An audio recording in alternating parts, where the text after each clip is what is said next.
Hello friends, we are going to spend the next couple of minutes talking about the relationship between three different ideas: gender, violence and human rights. I'll begin by looking at the idea of human rights itself. The idea of human rights might be attributed to the Universal Declaration of Human Rights made in the year 1948 in the General Assembly of the United Nations in the aftermath of the war. As we know, the Second World War had gendered consequences. It impacted men and women differently. However, the one thing that brought together people across the world was a resolve to resist similar attacks on humanity. People came together for the pursuit of rights, equality, and fair access to justice systems. This is the spirit of the Universal Declaration of Human Rights. The Universal Declaration of Human Rights is premised on the principle, is based on the idea that all human beings across the world, irrespective of their race, gender, caste, age, ethnic or linguistic identity, religious identity, must have and should have equal access to all the wonderful principles that I mentioned earlier. This, of course, are glorious ideals. How much has it been translated into reality? Formally, most member states of the United Nations have taken active steps to execute these principles. But in substantive measures, there is still a long way to go. One of the areas where I think a long distance yet needs to be traveled and covered is the area of gender rights, gender equality. 1995 is a crucial year for us in this discussion because this is the year that the Beijing Declaration actually announced openly and loudly that women's rights are equal to human rights. It went a step further by facilitating the passing of the CEDAW, the Convention Against the Elimination of All Forms of Discrimination Against Women. Clearly, there was a realization that while human rights existed as a declaration, as a charter of principles, however, in reality, women and men were not able to enjoy these rights or experience these rights in equal measures. There are many reasons for this, but in today's discussion, we are going to focus on one of the reasons that perhaps makes this experience uneven. And that reason that we are going to examine today is gender-based violence. In order to understand that and in order to make a relationship between gender-based violence and the limitation of the experience of human rights, we'd have to spend a little bit of time first trying to define what gender is and then trying to define what violence is. And then we'll bring all of these three together. When we think about human rights, and with all the grand preface that I presented to you about human rights, we discover and we begin to understand that while it existed on paper and formally the declaration was made, but in substantive terms, there have been many groups that have actually been kept out of the pale of the experience of human rights.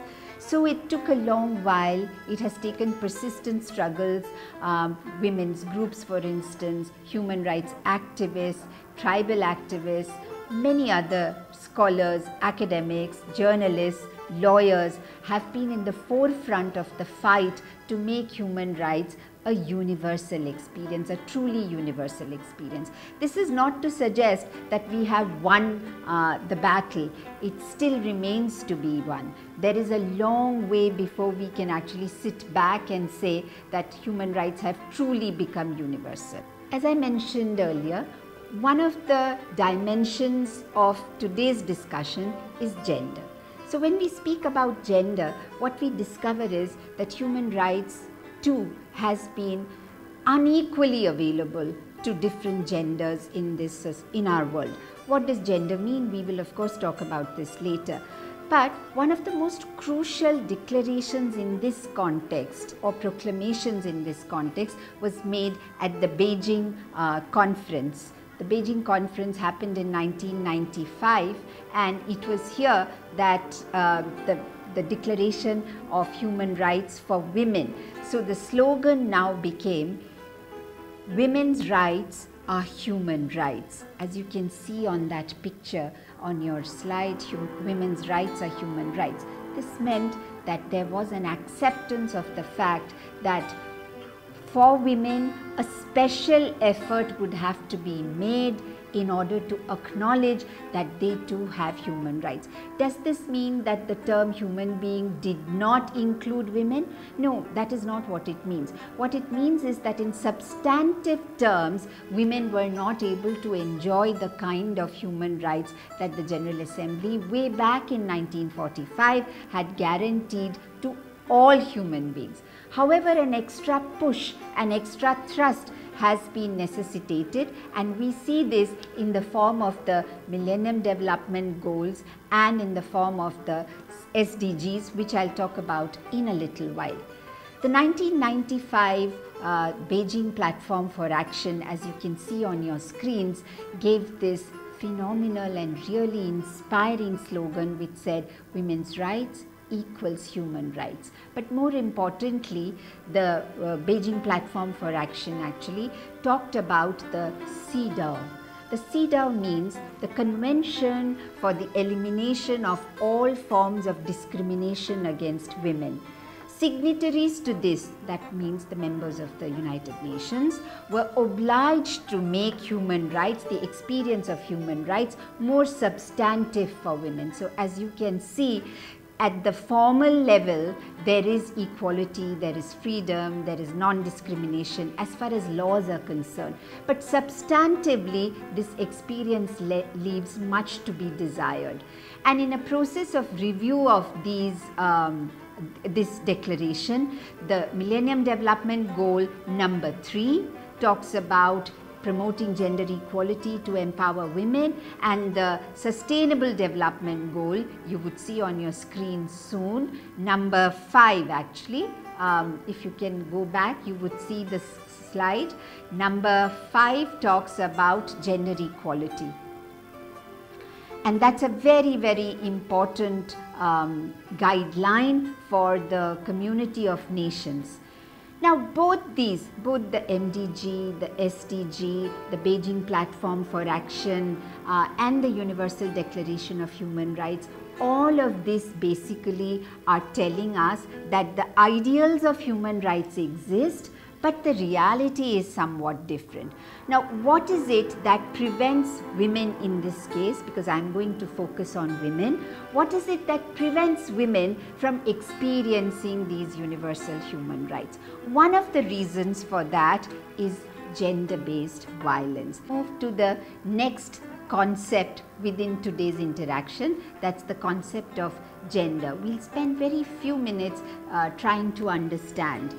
One of the things that I think I'd like to draw your attention to is the fact that gender actually refers to a range of socially constructed identities, and it attributes roles for women and men, and it creates hierarchical relationships based on those roles for men and women.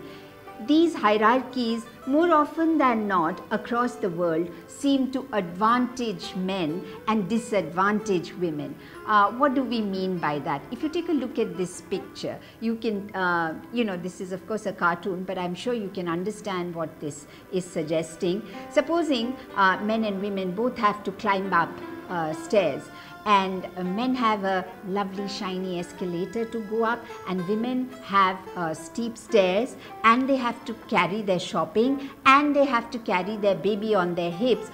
Obviously, some women are going to decide not to want to climb up the stairs. Some are going to be injured while trying to climb up the stairs. Some might fall down. Some might reach the top but might be really drained out by the time they do that. Whereas for the men, it seems to be much easier. So this is what I meant when I said that there is the possibility of gender actually creating hierarchies which advantage women and advantage men and disadvantage women. And the purpose of human rights really is to create a world which does not have these disadvantages. If that's what gender is, and there are these inequalities, then what is the connection between violence and gender and human rights? So that's the next step in our discussion. Now we take a look at the connection between gender, violence and human rights. Now if you look at the slide in front of you, you would see that gender-based violence is actually a result of an unequal society. That means when you have one group having more power over another group, it could result in, and very often it does result in, violence. The world that we live in currently, the fact is that it is characterized by men having more power than women by and large. And hence, the nature of violence in the world that we live in today is such where women are more likely to be subjected to violence and men are more likely to be perpetrators of violence. So gender-based violence is perpetrated against someone because of the gender that that person belongs to. That's why we call it gender-based violence. And what is the impact? There is a long-term impact. Of course, there is a short-term impact, which is injury, but a long-term impact is that people suffer psychologically, people suffer economically, socially, and they become unsure of themselves. Some of them actually become so unsure that they are no longer fit for employment or normal interaction in society. So the impact of violence on the victim, so-called victim, is of course very severe. But I want to draw attention to the fact that every instance of violence has not only a victim, but it also has a perpetrator. So for every woman who is a victim, there is a man who is a perpetrator. And using violence has psychological impact on the man, just as experiencing violence has psychological impact on women. So the discourse of human rights is actually trying to help us think of a world where men would not have to use violence and women would not have to experience violence. That really, in substantive terms, is what we are trying to move towards. You would see, and these statistics are could be slightly old, but by and large you would see that women are 11 times more likely to report violence. There is a larger proportion of women who are victims of violence, but within this proportion, within these numbers, I'd like us to remember that number of disabled women or women with disabilities are actually even larger, and because they are in a position where they are absolutely vulnerable to violent attacks. You would see that from the 1990s actually, the world over and especially in India, violence against women has gathered, the issue of violence against women specifically and the issue of gender-based violence has gathered momentum. This picture that you see on your presentation right now is actually drawing attention to the fact that in many cultures like ours, where we are taught to respect women and treat them like goddesses on the one hand, despite that, on the other hand, the number of women who are reporting violent crimes against them has been consistently increasing, and this causes us great alarm, and therefore we need to understand why this is the case. However, I think I'm very happy to share with all of us that women and men increasingly are resisting this culture of violence. So just as there is violence, there is also resistance to this violence. What is really important for men and women is to break the silence around the issue of violence and talk about the impunity with which the perpetrator actually acts violently and give courage to the victim of violence. So these are some of the things that of course we need to do, but let's try and spend some time on understanding violence itself. So broadly, the types of violence are physical, sexual, economic and emotional. This is not an exhaustive list. We can add many more. Now violence is a continuum. It starts actually before the act of violence is committed and the impact of violence continues after the violent act has been committed. So when we talk about violence, we need to remember the person who is planning that violence and what kind of a psychological impact it has on that person, then the actual experience of violence, and then the aftermath of that violence. If we look at physical violence, it's very clear that you can see on the slide, it refers to a range of physical beating, brutality, using household objects to hit or stab, and so on and so forth. And here there is it's a funny picture for you to remember that real men perhaps can beat eggs and not women. Another kind of violence that women in our part of the world experience is the neglect of their bodily needs, that in other words of their health. So a lot of times we hear of women dying during childbirth, women not being allowed to go to a doctor, women not being allowed to avail of health care. These are all incidents of violence actually. Look at sexual violence. Again, there is a whole range of experiences that women have reported under this category. I am focusing on women in this presentation for the simple reason that it is not possible in one presentation to talk about the entire spectrum of gendered violence. This is not to say that men do not experience violence. It is not to say that within this discussion, the experience of violence by disabled people, by trans people, religious minorities, all of these are important. But our focus today is on gender-based violence broadly, and within that, the experience of violence by women. So as you can see, sexual violence on your slide tells you the kinds of violence that women are subjected to. Within India, we have had many successful campaigns that are talking about the need to prevent violence both on the streets, at the workplace, within the household. So domestic violence is another very big concern when we talk about gender-based violence. Emotional violence. Emotional violence it includes stalking, it includes threats, it includes harassment. On your slide you can see a shot from a very popular Bollywood film. Many Bollywood films unfortunately glorify and romanticize the hero stalking the woman. This is actually violence. It's actually emotional violence, and it needs to be called out as such. And it's not something that women enjoy. Use of children to actually not only violence directed at children, but to traumatize the mother, to traumatize the woman. One way usually, or sometimes, maybe not usually actually, sometimes the children are attacked, the children are subjected to violence. This too is a cause for great concern. Use of language. So language-based violence.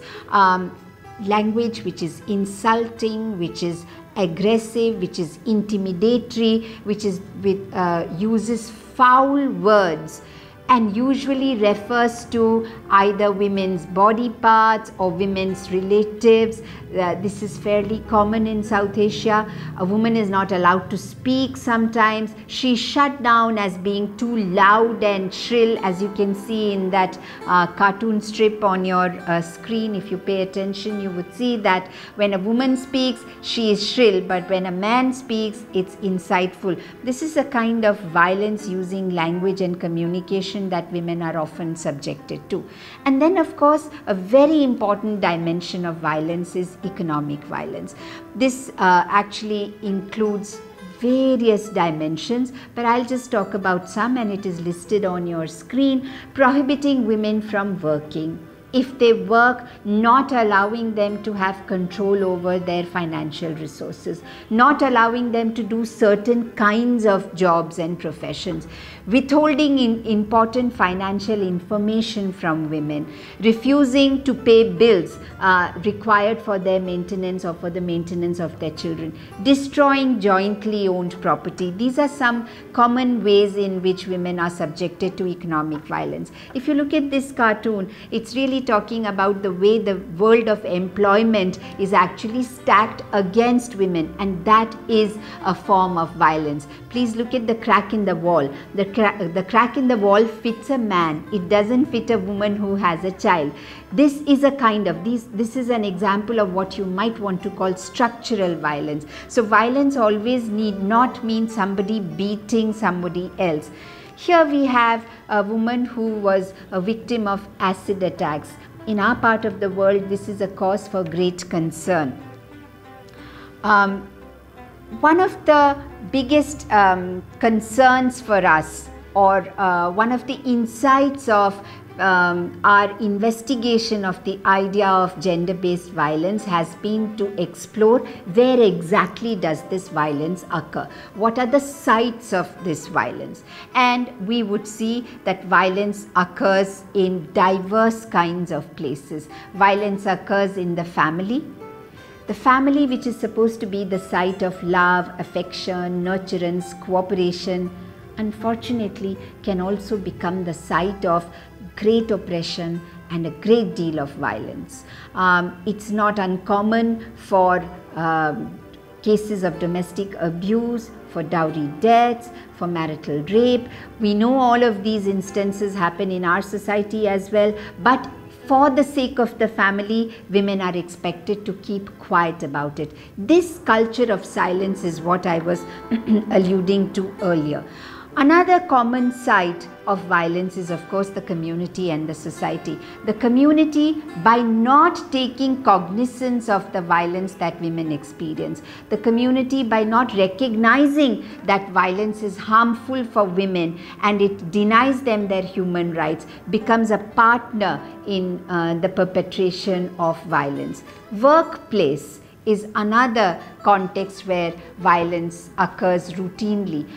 And of course we have a law now which is the Prevention of Sexual Harassment at the Workplace. However, that law is once again a formal entity. Substantively, women still find it difficult to get their voice heard, to be equal partners at work, to enjoy their contribution to the growing economy of our country. For instance, women need to be free from the fear of violence at work.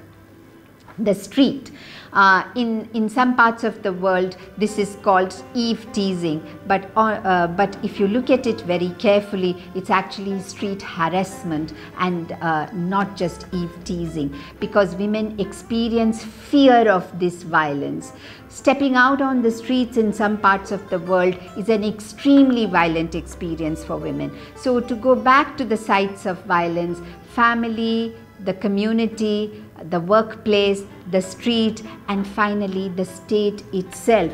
The state, which is supposed to protect and guarantee women's human rights, sometimes turns against women and is not able to protect women's human rights. Not only is it not able to protect, sometimes the state is responsible for violating the human rights and especially treating women with great deal of violence.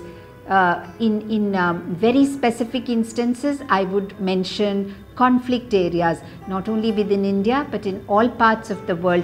Conflict zones become areas where states get away with all kinds of unbelievable violence against women. I've already talked about the human rights violation due to violence of trans women and women with disability. As you can see on the slide, trans women and disabled women experience great degrees of violence directed against them. There are some myths about gender-based violence that I'd like to take up in the last few minutes of our discussion. It's commonly assumed that women accept violence. Well, probably they do to a certain extent because they do not have an alternative, but it's not really true that they accept it all the time or they accept it everywhere. Women have and continue to resist violence, and we'll talk about that in just a little while.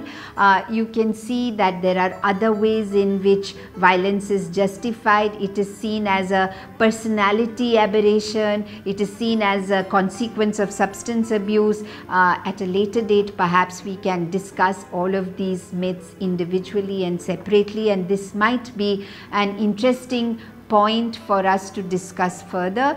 What is the impact of violence? I've already spoken about this in an earlier slide. The impact of violence is that it affects women's health, it affects women's ability to pursue opportunities for employment, for education, for social interaction, to pursue leisure. In other words, women's human rights are totally violated and adversely affected by the experience of violence. However, the good news is that we can stop this violence, and we can stop this violence through united efforts. As you can see in the next slide, the pictures of some of the very big demonstrations, rallies, women's movement, women's gatherings that have tried to question the experience of violence. On the top left corner of the slide, you can see a demonstration that happened in the wake of the infamous December 16th incident in Delhi. On the right are mothers, Manipuri mothers, protesting the violence that they experienced in their interaction with the Indian Army. In the 1970s, when dowry deaths were actually quite common in the city of Delhi, women's organizations came together and protested this violence, and because of that we now have legislations against many of these instances of violence. So I would like to end by saying that while women's rights continue to be violated by the incidents of violence, by the experience of violence, however, there is hope, and that hope lies in the fact that women and men are increasingly recognizing not only the futility of violence, but they are also recognizing the impact that this violence has both on the victim and the perpetrator. With this realization, it's possible for men and women to actually come together and challenge the experience of violence both at the formal level and at the substantive level, through legislations and through structural changes, through cultural changes. All of these have to happen together and simultaneously, and that is the way to go forward and actually translate the wonderful set of human rights into a reality for men and women and other genders all over the world. Thank you.